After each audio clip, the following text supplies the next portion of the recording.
At 4:47 a.m. on November 3, 1942, Senior Sergeant Katya Volkov crouched in the rubble of what had been a textile factory on the outskirts of Stalingrad. 24 years old, 8 months in combat, 89 confirmed kills. The problem wasn't hitting targets anymore. The problem was staying alive long enough to hit them. She'd been a competitive shooter before the war. Factory worker by day, marksmanship club 3 evenings a week in Leningrad. When the Germans invaded in June 1941, she'd walked into the recruitment office with her shooting medals and demanded to be sent to the front. They'd laughed at her, sent her to a women's auxiliary unit. She'd spent 4 months driving trucks and hauling ammunition before a desperate battalion commander, watching his snipers die one after another, had finally given her a rifle and told her to prove herself or get back to the trucks. That was 8 months ago.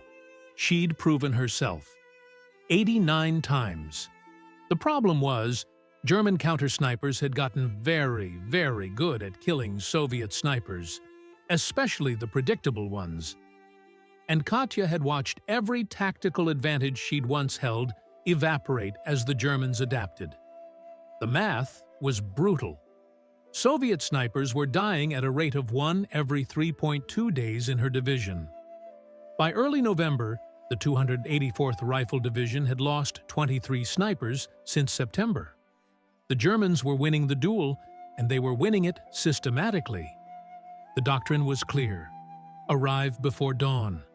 Find elevated position. Wait for targets of opportunity. Take the shot. Relocate immediately.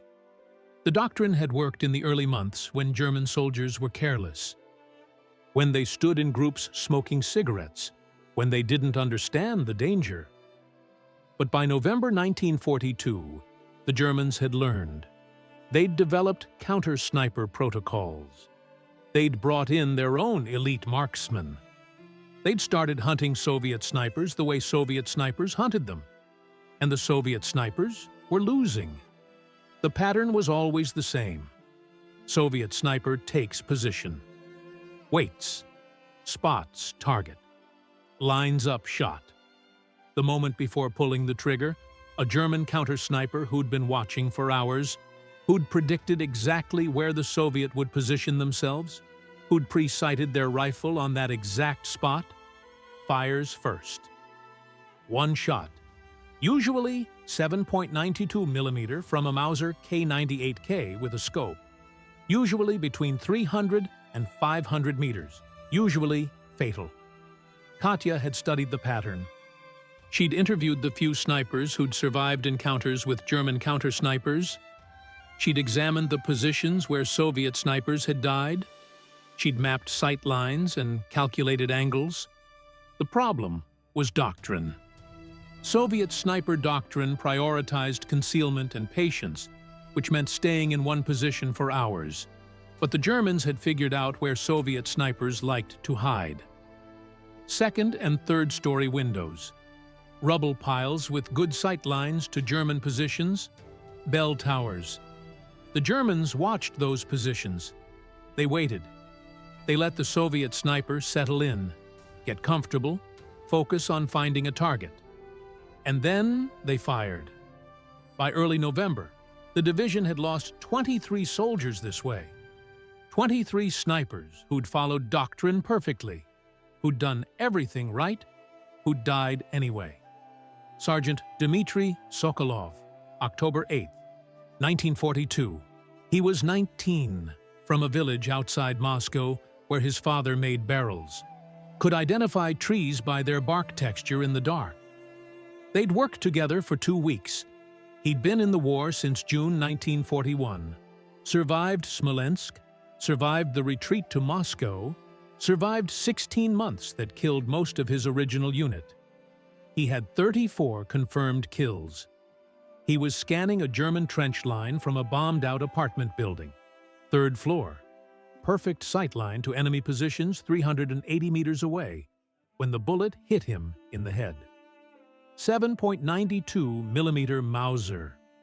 The German had been concealed in a collapsed church steeple 420 meters away, slightly elevated, watching that exact window for 3 hours. Dmitri died instantly. Katya found the German position 2 hours later, after Dmitri's body had been retrieved. The German was gone. He'd taken the shot and disappeared, following his own doctrine. One shot, immediate relocation. The pattern never changed. Position, wait, prepare to fire, die. She'd requested a new partner after Dmitri. They'd assigned her Corporal Nina Petrova. October 24, 1942. Nina was 22, from Stalingrad itself, knew every street and alley in the city, had stayed when her family evacuated, volunteered for sniper training because she wanted to kill the soldiers who'd destroyed her home. She'd been a student before the war, studying literature. She could recite Pushkin from memory. They'd worked together for 9 days. Nina had 12 confirmed kills, was getting better, was learning to read terrain and wind. She'd set up in a grain elevator, 4th floor, watching German supply lines 290 meters away. Perfect position. Good concealment. Multiple escape routes. Everything by doctrine. The German counter-sniper had been watching from a water tower 340 meters away. Nina lined up her shot on a German officer. The German counter-sniper fired first, hit Nina in the chest. She lived for 18 minutes, long enough to tell Katya that she'd never seen the German, never had a chance, had followed every rule perfectly. Katya found the German position after Nina died. The German was gone. He'd been there for at least 4 hours based on the spent food tin and cigarette butts. He'd watched that grain elevator. He'd waited for a Soviet sniper to arrive. He'd known someone would use that position because it was textbook perfect, exactly where doctrine said to position yourself. And when Nina had arrived and settled in, he'd simply waited for her to focus on her target, to commit to a shot, to be completely focused on something 290 meters away instead of watching for threats 340 meters in a different direction. The math was elegant and deadly. A sniper focused on a target 290 meters away has tunnel vision. Peripheral awareness decreases. They're calculating wind, distance, breathing. They're not scanning for threats. The German doctrine exploited that moment. They didn't hunt for targets. They hunted for Soviet snipers hunting for targets. Dmitri was dead. Nina was dead. Katya didn't want to be number 25. She'd spent 3 days studying the problem, not sleeping much, lying in her bunker at night, thinking through every engagement. The Germans were better at the waiting game. They had better optics, better rifles, better training. But more than that, they'd adapted to Soviet tactics faster than Soviet tactics had evolved. Soviet doctrine was static. Do this, then this, then this. The Germans had learned the pattern and turned it into a killing algorithm. How do you kill someone who's already aiming at the place you're going to be? The answer came from watching a forward artillery observer. His name was Lieutenant Volkov, no relation, though she'd joked about it once. He was calling in artillery strikes on German positions, but he never looked directly at the targets. He used a periscope, a crude thing made from 2 mirrors and a metal tube. He could see over the trench wall without exposing his head. The Germans couldn't see him. They couldn't predict where he'd be because he wasn't where observations traditionally came from. Katya understood immediately. The problem with Soviet sniper doctrine was predictability. The Germans knew where snipers would position themselves because everyone positioned themselves the same way. But what if you could shoot from a position where no one would expect a sniper to be?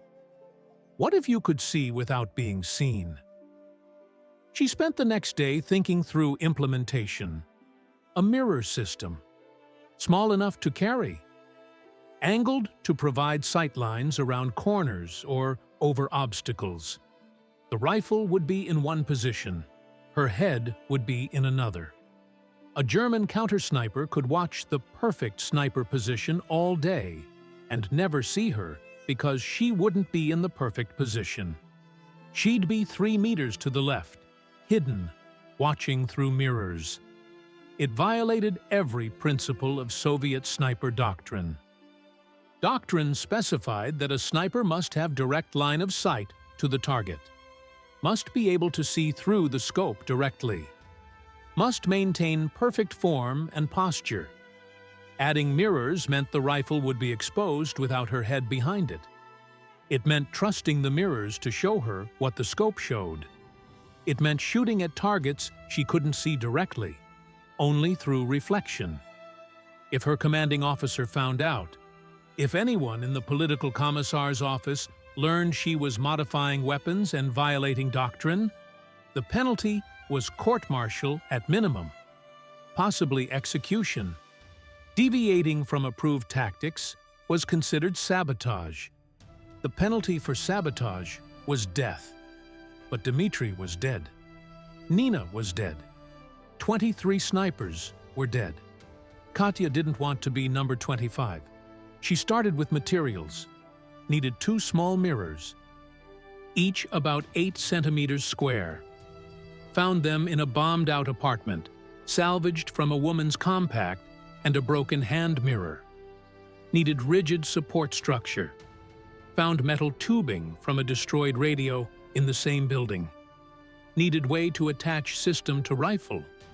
Used wires salvaged from telephone lines, wrapped tight, tested for stability.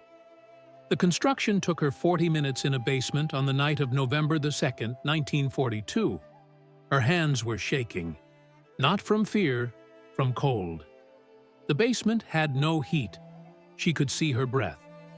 She worked by candlelight, bending the metal tubing into an L shape, securing the mirrors at precise angles. The first mirror would mount just above the rifle scope, angled 45 degrees upward. The second mirror would mount on a rod extending to her left, angled 45 degrees downward. Light would hit the first mirror, reflect up to the second mirror, reflect down to her eye. She'd see what the scope saw without her head being behind the scope. Simple in theory, brutal in practice. The angles had to be perfect. If the mirrors were off by even 5 degrees, the image would be distorted or blocked entirely. She tested the alignment by pointing the rifle at objects in the basement, adjusting the mirrors until she could see through the scope, while her head was positioned 20 centimeters to the left of where it should be. She tested it 17 times, readjusting, refining, until the image was clear. The whole contraption weighed maybe 200 grams, light enough not to affect the rifle's balance significantly. But it looked wrong. It looked improvised and desperate and completely non-regulation. The mirrors caught candlelight and reflected it. The metal tubing was bent and ugly. The wire wrapping was crude. If Lieutenant Orlov saw this, Katya would be arrested within the hour. But Dmitri was dead at 19. Nina was dead at 22. And Katya had watched the pattern repeat 23 times. She'd watched soldiers follow every rule perfectly and die anyway. The rules were killing people. Following doctrine was suicide. She tested the system for stability, shook the rifle hard. The mirrors held. She tested for durability, hit the mounting with her fist. The mirrors didn't crack. She tested line of sight. Could she see clearly? Yes. Was the image distorted? Slightly, but acceptable. Could she aim accurately? She'd find out in combat. At 3:15 a.m. on November 3rd, 1942, she moved into position in the textile factory ruins. Brought her new partner, Private Alexei Markov. He was 18, had been in combat for 6 weeks, had 3 confirmed kills, was terrified of German counter-snipers because he'd seen what they did to Soviet snipers. When Katya showed him the mirror system, he stared at it for 10 seconds, then said, "That's either brilliant or insane." She'd replied, "If it's insane, you'll be finding me a new partner by lunch." The position she chose violated doctrine deliberately. Soviet doctrine said, use elevated positions. She stayed on the ground floor. Doctrine said, find concealment with good sight lines. She found a position with terrible sight lines, tucked behind a collapsed wall where she could barely see anything. But she positioned the rifle so it poked through a small gap in the rubble, aimed at a German trench 310 meters away. The rifle was in one position. She was 3 meters to the left. Hidden completely, watching through the mirrors. To anyone watching, the rifle looked abandoned. A weapon left behind in rubble. Not a sniper position, not a threat, just debris. At 4:47 a.m., the sun started rising. German soldiers began morning routines. Katya watched through the mirrors. The image was strange, reversed. Took her brain a moment to process. But she could see. She could see a German soldier emerge from a dugout. Could see him stretch. Could see him light a cigarette. Range, 310 meters. Wind, minimal, left to right, maybe 1 meter per second. Temperature, cold, maybe -5 Celsius, would affect bullet trajectory slightly. She aimed. The crosshairs settled on the German's chest. But she didn't fire. She waited. Scanned the area through the mirrors. Looked for the counter-sniper. Looked for the patient German marksman who was watching Soviet sniper positions, waiting for someone to expose themselves. She scanned for 40 minutes. Alexei was next to her, also hidden, watching different angles. He whispered, "You see anyone watching us?" She whispered back, "No," which means they're very good. At 5:28 a.m., she saw movement. A German soldier, different one, emerged from a different position. Range, 340 meters. He was carrying a scoped rifle. He moved to a position in bombed-out building ruins, 2nd floor. He was setting up. He was a counter-sniper, taking position to watch for Soviet snipers. He was watching the good positions, the elevated spots, the windows, the places Soviet doctrine said to position yourself. He wasn't watching the ground floor. He wasn't watching the impossible position where Katya had put her rifle. She had 3 seconds to decide. Take the shot. Expose her position. If there was a second German counter-sniper watching, she'd die. But if she didn't take the shot, this German would kill the next Soviet sniper who followed doctrine. She exhaled slowly, settled the crosshairs. The German was 340 meters away, sitting, preparing his rifle, completely focused on watching other positions. He had no idea Katya was watching him. 2 seconds. She adjusted for wind, adjusted for distance. The bullet would drop approximately 1.2 meters at that range. She aimed high. 1 second. Fired. The 7.62 millimeter round from her Mosin Nagant left the barrel at 830 meters per second. It crossed 340 meters in just under half a second. It hit the German counter-sniper in the upper chest, just below the collarbone. He fell backward, didn't move. Alexei was staring at her. "You just shot a counter-sniper who was hunting us." She nodded. "From a position he couldn't see because I wasn't behind the rifle." Alexei looked at the mirror system. "That's not insane. That's brilliant." They stayed in position for another 2 hours. Katya got 3 more kills that morning. German soldiers who emerged from positions, who moved supplies, who made the mistake of being visible. Each time, she aimed through the mirrors. Each time, The Germans couldn't see her because her head wasn't where sniper heads were supposed to be. At 7:45 a.m., they relocated. Standard doctrine. But as they moved, Alexei said, "Other snipers need to know about this. The mirrors, the positioning. This could save lives." Katya's hands were shaking. Not from fear. From adrenaline crash. She'd just killed 4 Germans, including a counter-sniper, and hadn't been shot at once. The Germans hadn't seen her, hadn't known she was there. For the first time in months, she'd had the advantage. By November 5th, 3 other snipers in the division had asked Katya how she'd killed a German counter-sniper without being spotted. She showed them the mirror system, showed them how to construct it, helped them mount mirrors on their rifles. Sergeant Viktor Kozlov was first. He was 27, had 56 confirmed kills, had lost 2 partners to German counter-snipers in October. He looked at the mirrors and said, "This is completely against regulations." Katya replied, "So is dying." Viktor installed mirrors on his rifle that afternoon, used them in combat the next day, got 5 kills, wasn't shot at once. Came back and said, "Where did you learn this?" She said, "Watched Dmitri die, watched Nina die, decided not to be next." By November 8th, 9 snipers in the 284th Rifle Division had mirror systems. They were crude, improvised, made from salvaged materials. But they worked. The kill ratio shifted. In October, Soviet snipers in the division had achieved 1.2 kills per sniper death.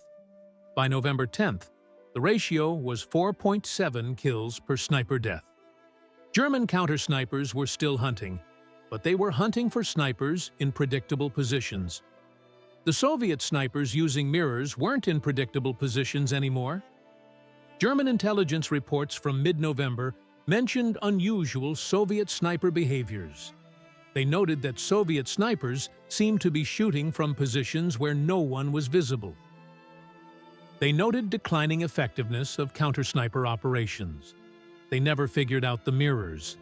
They attributed the change to improved Soviet training or better concealment techniques. On November 14, 1942, Lieutenant Orlov discovered the mirror system. Katya was cleaning her rifle in the bunker when he walked in, saw the mirrors, stopped. She froze. This was it. Court-martial. Execution for sabotage. Deviating from approved doctrine. Orlov examined the rifle carefully. Looked at the mirrors. Looked at the mounting. Looked at Katya. Said, "Who authorized this modification?" She said, "No one, sir." He said, "You modified a military rifle without authorization?" She said, "Yes, sir." He said, "Why?" Alexei, who was in the bunker, spoke up. "Sir, she's killed 23 Germans in the last 11 days using that system. Hasn't been shot at once. In October, we were losing a sniper every 3 days. Since she started using mirrors, we haven't lost anyone." Orlov was silent for a long moment. He picked up the rifle, looked through the mirrors, put it down, said to Katya, "How many snipers have this?" She said, "9, sir." He said, "Make it 20 by tomorrow. That's an order." Katya stared. "Sir?" Orlov said, "If anyone asks, I authorized this modification after observing its effectiveness in combat. You're not being court-martialed. You're being commended. Now get every sniper in this division equipped with mirrors before the Germans figure out what we're doing." Orlov took a bureaucratic risk. He filed a report claiming he'd observed the need for improved counter-sniper tactics and had authorized experimental equipment modifications. He mentioned Katya's name in the report, mentioned that she'd developed the practical implementation, mentioned the kill ratio improvement. The report went up the chain of command. By November 20th, every sniper in the 284th Rifle Division had a mirror system. By early December, other divisions in Stalingrad were requesting information about the Orlov system for counter-sniper operations. The name stuck. Not Katya's system. Orlov's system. Because Orlov was the officer who'd filed the paperwork. By December 1942, German counter-sniper effectiveness in Stalingrad had declined 60%. German snipers were still deadly, but they couldn't hunt Soviet snipers the way they had in October. The Soviet snipers weren't where they were supposed to be anymore. They were shooting from positions that made no tactical sense according to doctrine. Positions where their heads weren't behind their rifles. Positions the Germans couldn't predict. The Germans tried to adapt. They watched ground floor positions. They expanded their observation areas. They tried to figure out what had changed, but they never identified the mirrors. They never understood that Soviet snipers were seeing around corners, shooting from impossible angles, using reflected light to aim.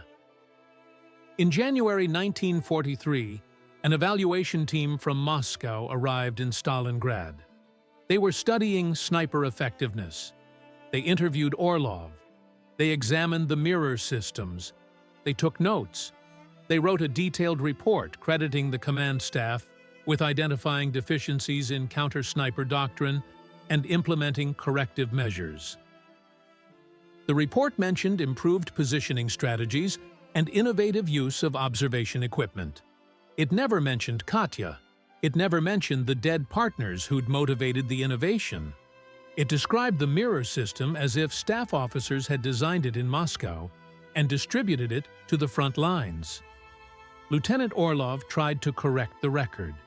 He submitted an addendum to the report, stating clearly that Senior Sergeant Katya Volkov had developed the mirror system independently, that she'd built the first prototype, that she'd trained other snipers in its use. The addendum was noted and filed. It never appeared in the final documentation. Katya learned about this in February 1943. Orlov told her. He was angry. She wasn't. She said, "Did it save lives?" He said, "You know it did." She said, "Then I don't need credit." The official record would show that the 284th Rifle Division command staff had identified deficiencies in Soviet sniper doctrine during the Battle of Stalingrad and had developed improved counter-sniper techniques, including the use of periscopic sighting systems. Katya's name never appeared in the documentation, but she kept fighting.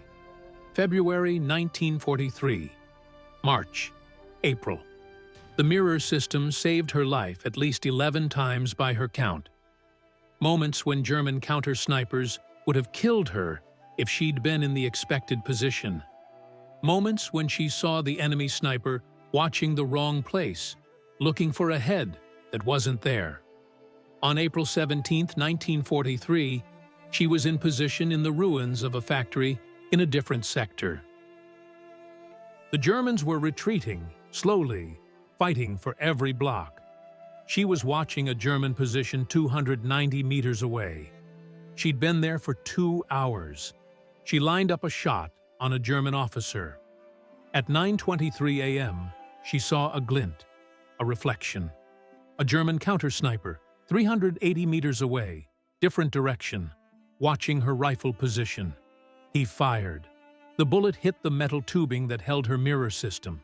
The impact destroyed the mirror, shattered the frame, sent fragments into her face. One fragment hit her left temple. She felt impact, felt warmth, felt blood, felt darkness. Alexei, who was still her partner, dragged her back into cover. The head wound was bad. The fragment had penetrated her skull, not deeply, but enough. She was bleeding. She was conscious, but disoriented.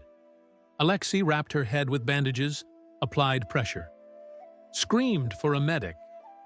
She was evacuated to a field hospital. The wound was serious. The fragment had penetrated approximately 1.2 centimeters into her skull near the left temple. The surgeon, Captain Dmitry Volkov, no relation, though she laughed when she learned his name despite the pain, spent 3 hours removing the fragment and repairing the damage. He told her she'd been lucky. 5 millimeters deeper, and she'd be dead. As it was, she'd have headaches, probably permanent scarring, definitely a medical discharge. She said, "When can I return to my unit?" He said, "You're not returning.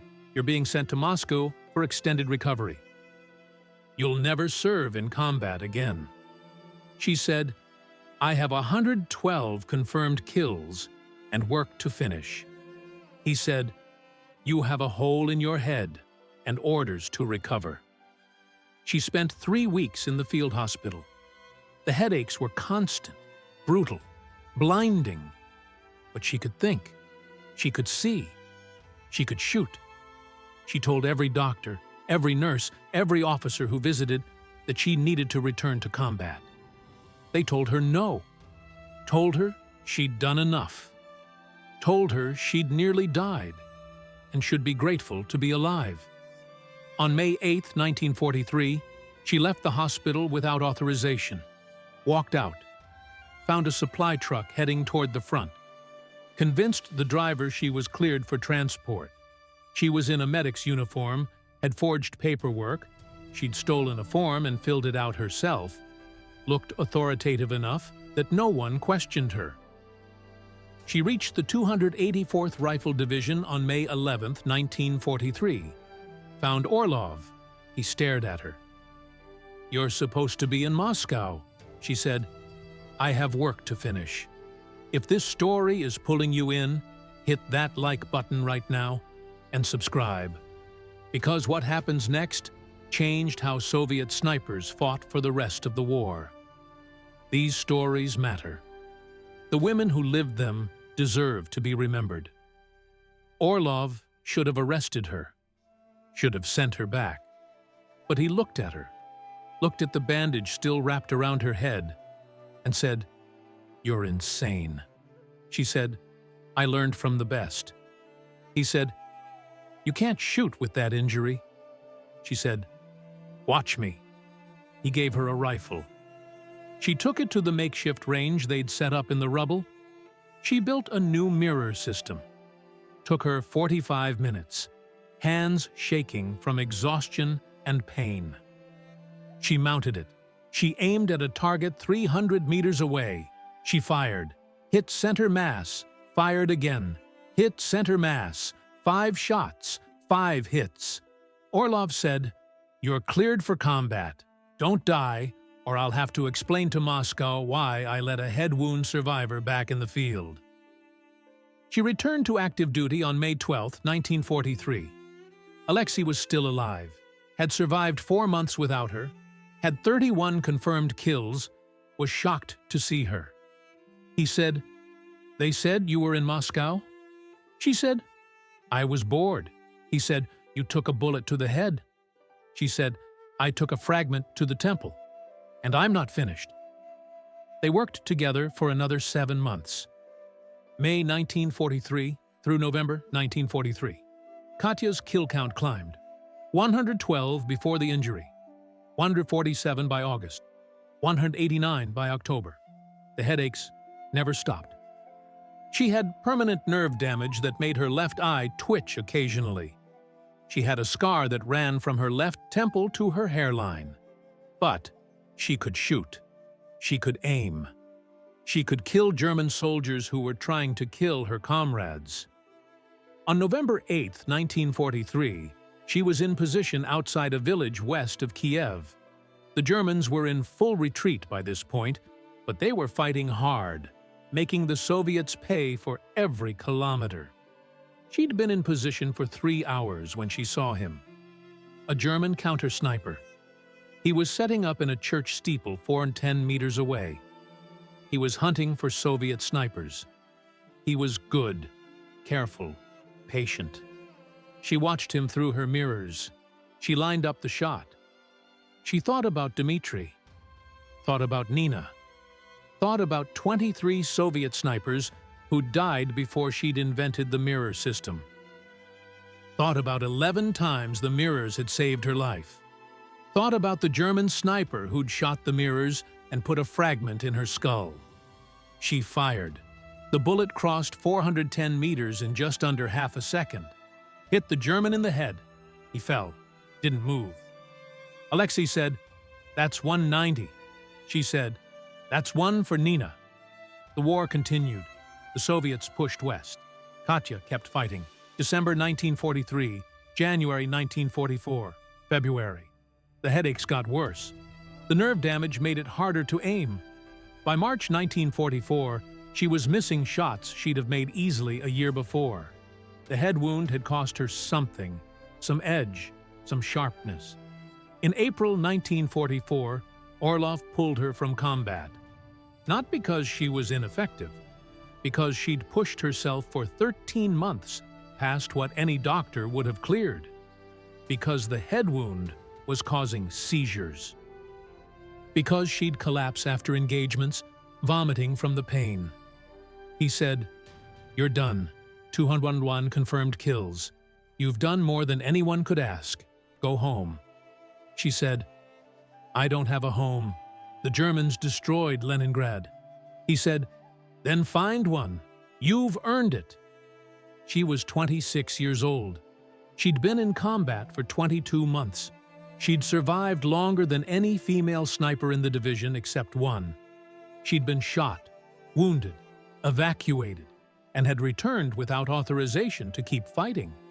She had 211 confirmed kills. The mirror system she'd invented had been adopted across multiple divisions, had saved an estimated 60 to 80 Soviet snipers from German counter-sniper fire, had shifted the tactical balance in urban combat. The official records credited the system to command staff innovations. The war ended May 9, 1945. Katya was in Moscow by then, medically discharged, working in a factory that made precision instruments, the same job she'd had before the war. She'd survived 22 months of combat, 201 confirmed kills, a head wound that should have killed her, and a return to the front that violated every regulation. She never talked about it much. The factory workers knew she'd been in the war, knew she'd been wounded, didn't know details. She didn't tell them. What was there to say? She'd killed 201 people. She'd watched friends die. She'd invented something that saved lives, and no one remembered she'd invented it. Alexei survived the war, got married in 1946. He called Katya every year on November 3rd, the anniversary of the first time she'd used the mirror system. They'd talk for a few minutes. He'd ask how she was. She'd ask about his family. They'd remember Dmitri and Nina.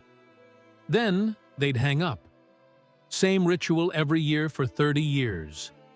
Orlov survived. Became a colonel. He tried multiple times to get Katya official recognition for the mirror system. Every attempt failed. The bureaucracy didn't want to rewrite official records, didn't want to admit that innovations came from field soldiers, not from command staff, didn't want to acknowledge that a 24-year-old female sergeant had solved a tactical problem that was killing trained snipers. By the 1960s, the mirror system had been largely forgotten. New sniper doctrine had evolved. Technology had changed. Scopes were better. Tactics were different. Urban combat was less common. The specific problem Katya had solved, the German counter-sniper advantage in Stalingrad, had become a historical footnote. Training manuals from the 1970s mentioned improved positioning techniques and the importance of unpredictable sniper locations. They didn't mention mirrors. They didn't mention Katya. They credited the advances to general tactical evolution and improved training protocols. In 1979, a military historian named Anatoly Petrov was researching sniper operations in Stalingrad. He found references in division records to periscopic sighting modifications in November 1942. He found Orlov's reports. He found the addendum Orlov had submitted, the one that mentioned Katya's name. He tracked down veterans of the 284th Rifle Division. He found Alexei. Alexei told him everything. The dead partners, the pattern of Soviet sniper deaths, the night Katya built the first mirror system in a freezing basement, the confrontation with Orlov, the head wound, the unauthorized return to combat, the 211 confirmed kills. Petrov tracked down Katya. She was 61 years old, still working in the factory, still living in a small apartment in Moscow, still had the scar on her left temple, still had headaches every day. He interviewed her. She was reluctant at first, didn't see why it mattered, but he was persistent. He asked about Dmitri and Nina. She talked for 2 hours, told him things she'd never told anyone.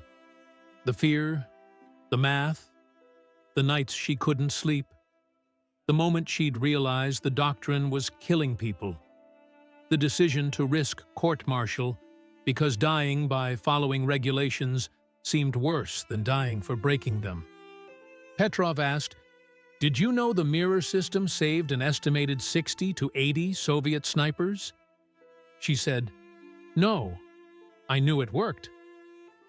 I didn't know how many." He said, "The records credit it to Command Staff Innovations." She said, "Of course they do." In 1981, Petrov published an article in a minor military history journal. The article was titled, "Field Innovations in Counter-Sniper Tactics, the 284th Rifle Division, Stalingrad, 1942. It was 8,000 words. It named Katya Volkov. It explained the mirror system. It included interviews with surviving veterans. It corrected the official record.